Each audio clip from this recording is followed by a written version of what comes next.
Mako foi o Fiame sa ke kongol fonfa vai ai o anga sa wanga foi lenga fai fala o kele I think on ngor social media me fa pengale sa fa yang sa wanga foi ke fonfa vai ia len ke ya o kuli fa fose ia le la o fa ka se ku Fiame le il kangile ale cha pipi ya ma fa mo le ponge fa foi se kalonga ilanga foi mka up ai interesting foi le malisi me foi le mali ko ai pero o kufa kasi e pare mia e lua sa esa pare mia mo ya kule pa mo Fiame o kufa kasi fa sa kau il pare mia le ya ngi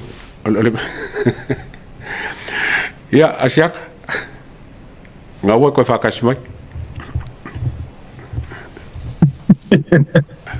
Malo fa tai yo morim fa mauni mane tua o lea o te tango to lau ma tu lava le sa valinga ma mea na fola i tangata nei o le winga na le leina te whai atula te tana o le tau ea nei tangata ua matua wha le tonu lava i tātou tu langor ma fau ma le whitala i o mea e kuku o fia mea le si tangata nga ke e fo i le poro ke e le fia hui le process te lo e awan fasoa o le mea lena o mai nei lo uloto lena lena uka ua akua tu ua o leo waka o mai ka ngaka ngai le aku e lengi ka ngaka fia faile le e ui le ala sao pe afa pe ka kau fa sa mo inga le alu le process e le ni tanga tai mana na o e ui le ala sao sila le winga le o fa ya ko le ya taua manai e o drug test po me fa pa ele e ke e o mai me tau ma fai e ui ya la le ami o tonu e ai onga o ka ngaka ya kama mai e po poko ke le kama mai e manipulate e po poko ke le whao ngā o la tau ma fau ia e fe kami ai ma fe liu ai kala ele me i kala ele me o tu sa o matua i whao ngā ne ia tama mai sa ka kaunga whai malelele e whao ngā e toi whaati ngā ma whaasanga kaupat ya me o tara fia ia mo tātou penda ta whai atu e fiu e koe kau wasangi o la kou porkiki lea. E rege me koe suia ia me. E o tawhai atu moni lau. O ta ngata e ta tauna tātou a vea ma whaakai. O le ui i ala tonu. Ma ui le awara sao. A lea sa moa o le message le ngā ma le whaalilo le ngā le ua whaamao le ua whaalia i la via whiringei. E le fia kui la epa e le fia kui fia me e le fia uma malako vaenga e ui i ala o le ami o kou ala sa oi mei e whinga o mei e le manga oi ai o mai whao ngā mai lo nā tau popoto e mana na o ngā o mai a e ntaito no le melea wa i taito ia ai ava ai a kā kou e manga o kou ke ui umai le awala pe mamao pe lakalaka pe loloko pe laukele pe mawalunga e manga o kou ke ui umai le mea a o la tau wa leva na tafili sau noi tupe la tunu mele maua le leva ngau o le puli ale o sau kau kua wa valea kau kua ale o sau kau kua wa valea wa le loa faise apa fango ma fua ise a ngaola mai loa ai momu o le olanga ngaola i kongor por kiki ngaola ai momu ala le o maua leva ngau sau faile apa fango ai momu riskanga ale o musu ki nga wa le mfai ia ai tātou tālia lupe o maunu po lupe o pupula. Aua le whaawawina. E na o le atua lo tātou to manga. Le atua maanai. O te toi fia whaamanatu le tātou lai. Le atua o te toi fia whaamanatu le Taimi na tā lui nai ma tātou lalo ai au saungi le whaia le whaiunga a le whionga ia kalasa. O te toi mana o ai toi e vatu le toi wha manatu le mea lea. Lea ngā ore upu mungi. Ngā le aiso kākou karikonguinga le system. Ai ngā kasi a kangaka kākou whakua kua i ngā oai. Ngā o le atua. Ngā o le atua ngā kākou kau ma o tātou wha moe iai. A lea ngā ifo me alo ngā. O le wha iunga mua le wha kolu o i wha lima ngā kolo se i wha karisi wha iunga. Unusual. Unusual ma fua isea ua le fia faia kalasa le faiʻuga faaalekigo gai a kapega iai oga ua makua le saʻoloko a i faiga le agaga paia o le atua saua le kali magumālō a le agaga paia o le atua o lau foi le gakakalo le keisi lea le alalagai alaiga o kalagoa kua o ke lē popole o ke lē fefe o ke lē koe popole ia iā lakou pe fei kamai po le alava afai lau ke gaugau kele o mai avaku a'u fa'afekai i le akua ua fa'akuiga le faiga mālō auā e fiu ae fe'ogosi e lē kaikai a pasia e la'auli se kulafoga e avakuaigi kagaka o lē kaukakarasa'o le fa'amaogi e le atua e fiu ai a e o'ogo e uma iā ma lo lakou soifua ma o akua iā ma fa'apeapea akua iā ma ka'apeape akua i lava e fiu e fe'onofi e lē ai ni tulafono e pasiaina e avatu fa'atagata o tau ai vuanga kagaka e kaukakala i le ame o tonu ia ua uma mo'i so uma gaku i lea maka'aupu e kakou kalikali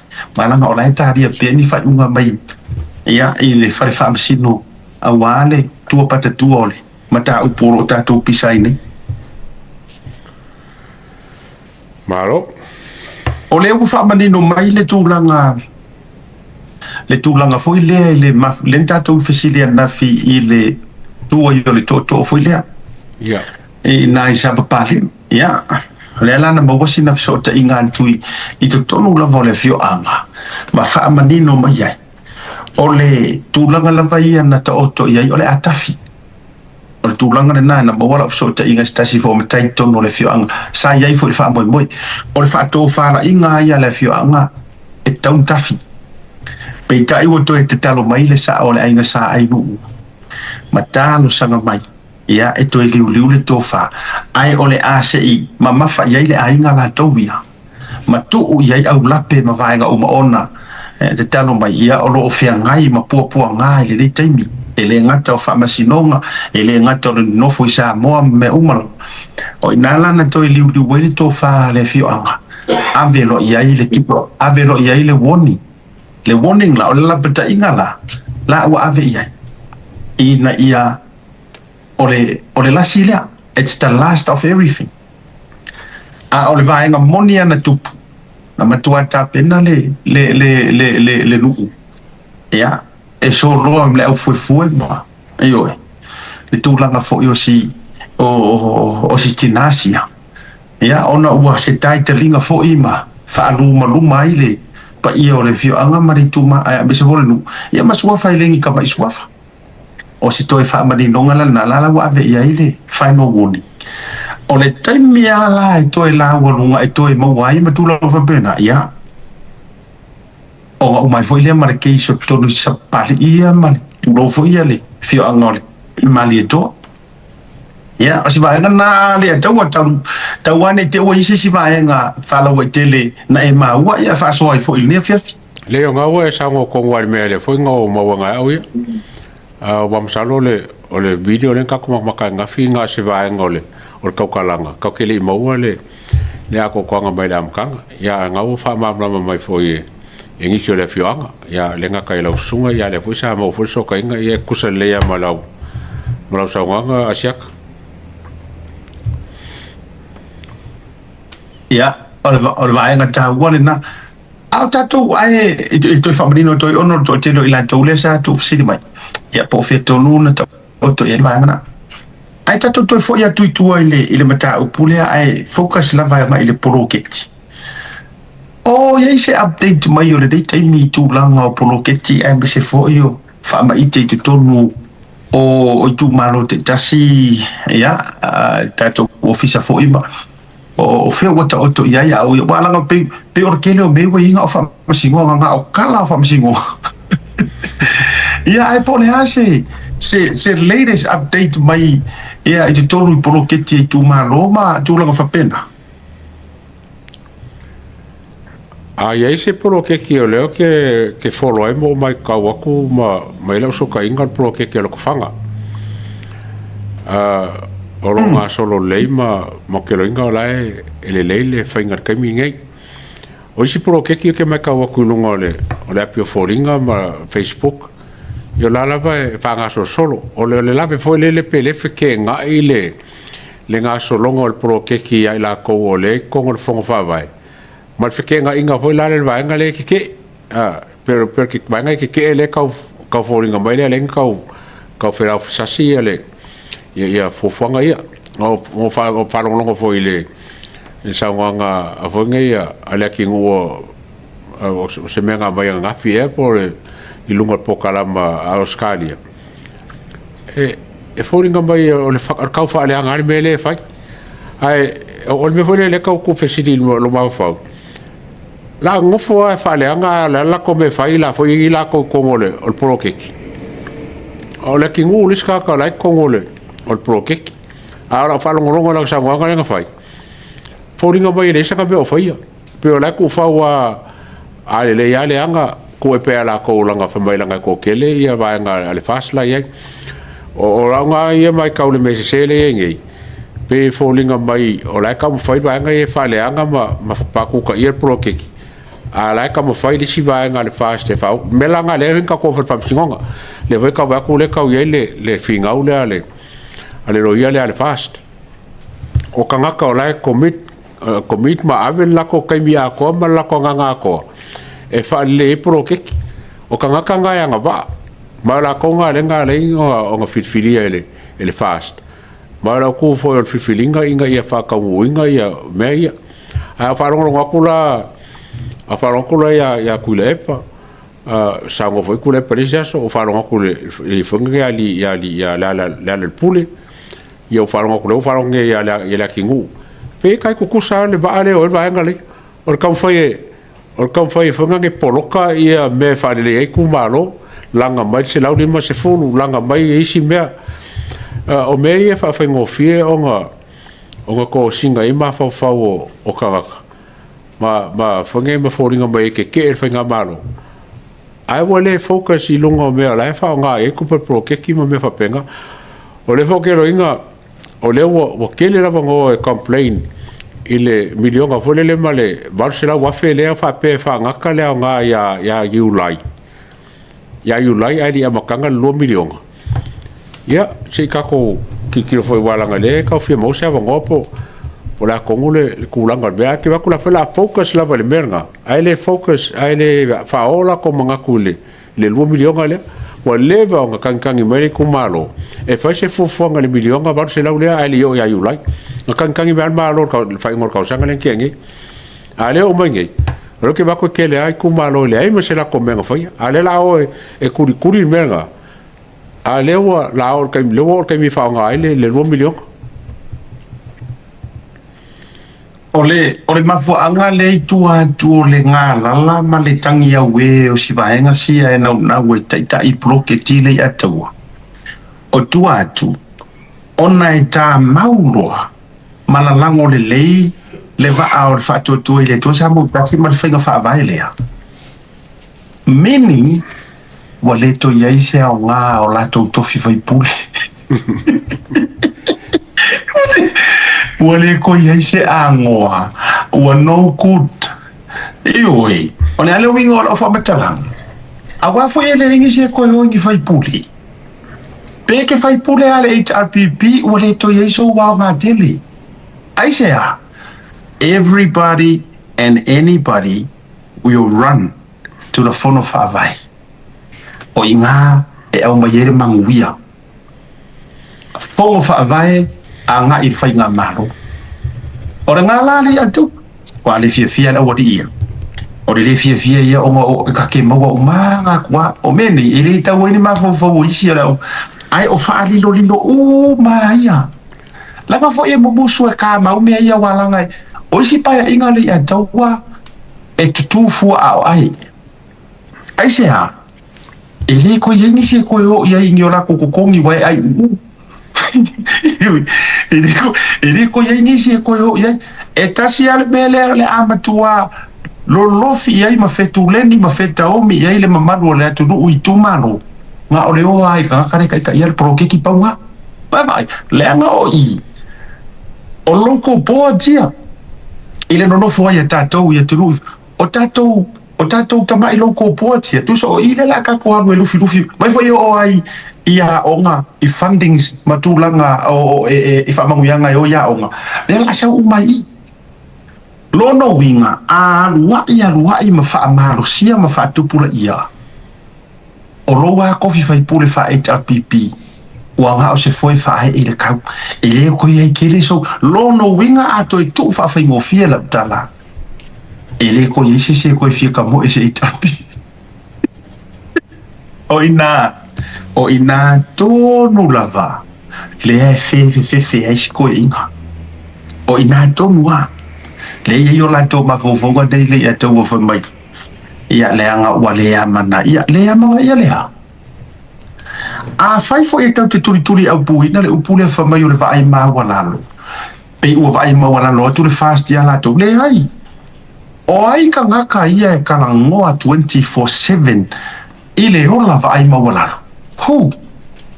O ai kongu war vai nga wha fai ma lato supporters lea e kalangoa i le mea lea o le lau i valea. Let's challenge that. Lang o le upu o le vai maa walalo. Ama le tau te vai o le lau nganga li mongi whai so uma o le lau le vale o le kungu, le lau le vale o whai pule, le lau le vale, mai. So o whea la le kure e vai mawalaro. O ai tangata i e vai mawalaro. E so se au wala ma so se piko e me mei mai eile o mai au vaenga ia. E le ai ma se se kari kuminga. Pero venga na lele ne te fai tu. Se i vanga ngala a vaku me ia maungei a la fo kau ai mari fia o fa masingo. E vai mawalalo fo i fa masingo ia. Then we have a problem. O ga ke li lo le or fisiringia. Ya. Ya. Le atua. Ya ole tali lo fafsilia sia tape how are the projects doing? Langa lali iso fafusili poki mo le lua feluongo. Ai paureli poki le ke whai kau ku ia eoleli poki ngā mō me i le Samoa statistics. E whakakaula i le kama ainga. A ku sisi ku o le o ngā polo keki ia o le kama whai e increase le kama ainga o Samoa pe wha le leia. O le comparison e le iei ma le 5 years ago. 5 years ago, where Samoa was, we are doing significantly better. Ke le improvement of Samoa from 2021. In 2021, Samoa was still dealing with the effects of COVID-19, border closures, the collapse of tourism, reduced economic activity, supply chain disruptions, political uncertainty surrounding the 2021 election general period. Tourism, which is one of Samoa's key industry, was largely shut down. I came into le asiata le melang koko malanga I Samoa le tōtata langa le o le tato borders.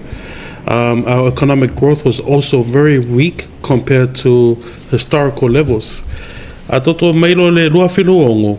The indicators now show that the economy is much stronger. The economic growth, the GDP has grown by 4.7%. May maki, and this was fairly stated in the MOF website. IMF and ADB forecast an expected growth of around 3.2% in 2026. O le tato tourism recovery, matautia volitu langale wo o le tato tourism talo melite me le pandemic. It's, a lot of media, overseas media has written, we have bounced back. O le tato GDP size, the Samoa GDP is now estimated at around 1.3 to 1.4 billion, and this is the highest that our country has ever had in the history. Government finances, international institutions such as IMF describe Samoa's near-term economic outlook as favorable, and this is supported by public investment, infrastructure, spending, and economy recovery.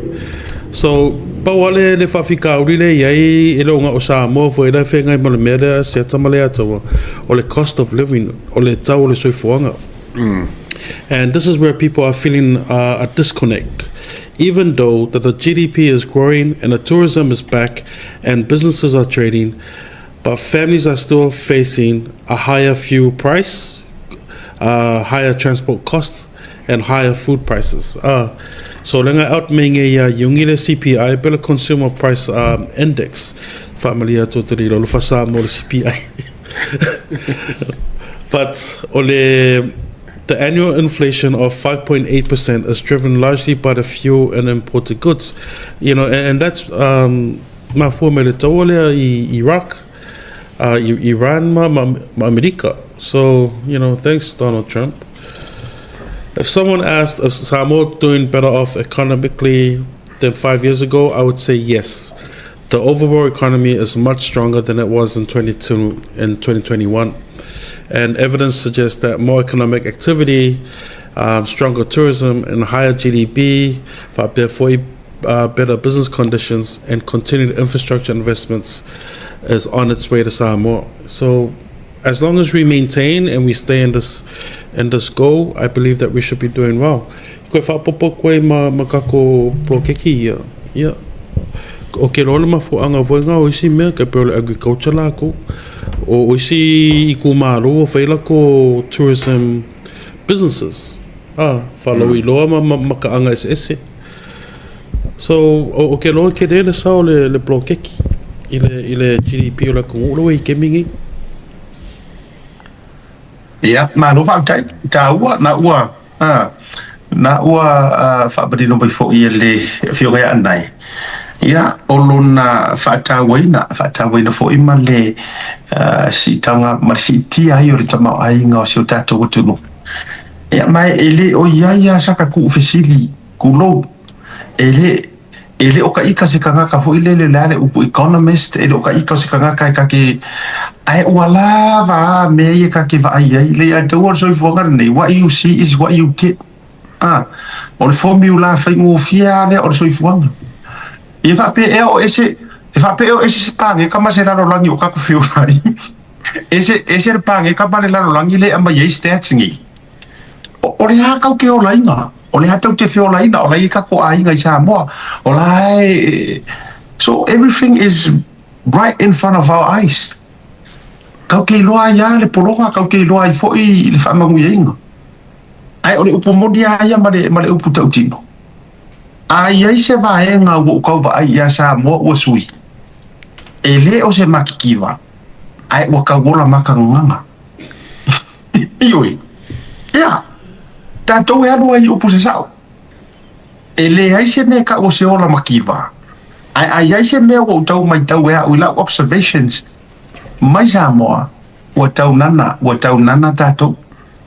Wa kawaru ka ko ule nana fo ilele ngale lewa singa top up ngali. Ngale lewa singa voucher ngali. Wa kau makanganga. Ioi. Pawanga o swinga la o ye Samoa. O se upu se meka o se makiva masele ya fa fenga makiva. Ele o lai furi. Ole o fai poro keki. E ma fai nga no fai sa wa kinga o langi mea ki kele la wa ye. Ai ma nga ia la ngor me fo ile wa le fakas. Wa tu manu ne. Ai wa pe wa tele na le fie toi fo ye oi. E tutore oso wa le fia no ku ile oso. Ai paule oso le o kele nga maua. Nga ai mala online aku ai si mai loa.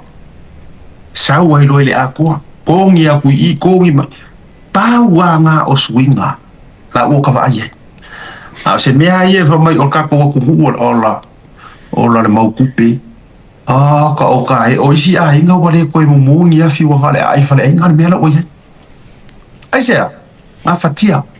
Wa nga fatia le ya. Wa o nga fo I matu la fa pena tele ya o nga fu television ni nga le bloketi. Ta wa.